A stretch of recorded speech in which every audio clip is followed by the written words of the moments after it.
সকালে উঠে সকালের কাজগুলো করে এই তো চলে আসলাম দুপুরে রান্নার জন্য প্রথমে চালগুলো ধুয়ে নিয়ে রান্না চাপিয়ে দিলাম। আসলে সংসারের কাজ যতই করি শেষই হয় না, মনে হয় আরও বেড়ে যায়। এই তো আমার ভাত হয়ে গেছে প্রায়। আজকে রান্না করার মতো তেমন কোনো সবজি ঘরে নাই, তাই ভেবেছি ডাল রান্না করব। ডাল রান্না করার জন্য এই তো ডাল নিতে চলে আসলাম। ডাল ধনেপাতা দিয়ে ডাল রান্না করব এবং ঝাল ঝাল দিয়ে আলু এবং ডিম ভর্তা করব। বাসায় তেমন মাছ মাংস বা সবজি কোনোটাই নাই, তাই ভেবেছি আজকে নিরামিষ দিয়েই চালিয়ে দেব। রাতে অন্য কিছু রান্না করে খাবো। এই তো ডাল ধুয়ে বসিয়ে দিলাম। ডালটা ফুটে উঠলো। ডালটা ভালোভাবে সেদ্ধ হওয়ার জন্যই তো লবণ দিয়ে দিলাম। লবণ দিলে ডালটা সেদ্ধ হয়ে যায়, তাই ঘুটে সমপরিমাণ পানি দিয়ে দিলাম। পানিতে কাঁচামরিচ চিড়ে দিয়ে দিলাম এবং মরিচের গুঁড়ো, হলুদের গুঁড়ো সবগুলো একে একে দিয়ে দেব, যাতে কালার এবং ফ্লেভার স্বাদ সবগুলোই আসে। ডালে যতই জাল দেওয়া হবে ডালের স্বাদ নাকি ততই বেড়ে যায়।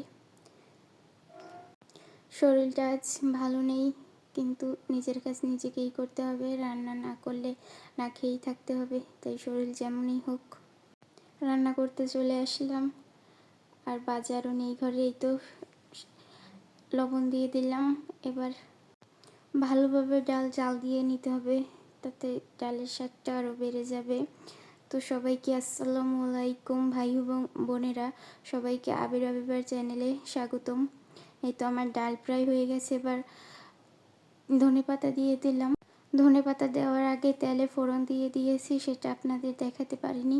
ডালটা হয়ে গেছে। এবার আলু সেদ্ধর জন্য আলুটা ভালোভাবে কেটে নিয়ে সেদ্ধ করে নিলাম। এই তো সেদ্ধ হয়ে গেল। এবার আমি আলু মাখানোর জন্য ধনেপাতা, পেঁয়াজ, শুকনো লঙ্কা, সরিষার তেল দিয়ে নিলাম। এটা ভালোভাবে মেখে নিয়ে আলু এবং ডিমগুলো ভালোভাবে কষলে নিতে হবে। ঝাল ঝাল আলু ভর্তা, আমার তো মরিচ হলে আর কোনো কিছুই লাগে না। সাথে যদি এরকম ডিম এবং আলু ভর্তা হয় তাহলে তো আর কোনো কথাই নেই। সংসারে আমরা মাত্র দুজনেই থাকি, তাও কাজ মনে হয় 100 জনের সমান। কাজ শেষই হতে চায় না, যত কাজ করি ততই মনে হয় বেড়ে যায়। তো আমার ভিডিওটি আপনাদের কেমন লাগলো সেটি কমেন্ট করে অবশ্যই জানাবেন। ভিডিওটি যদি ভালো লাগে তাহলে একটি লাইক দিয়ে চ্যানেলটি সাবস্ক্রাইব করে যাবেন। ধন্যবাদ সবাইকে।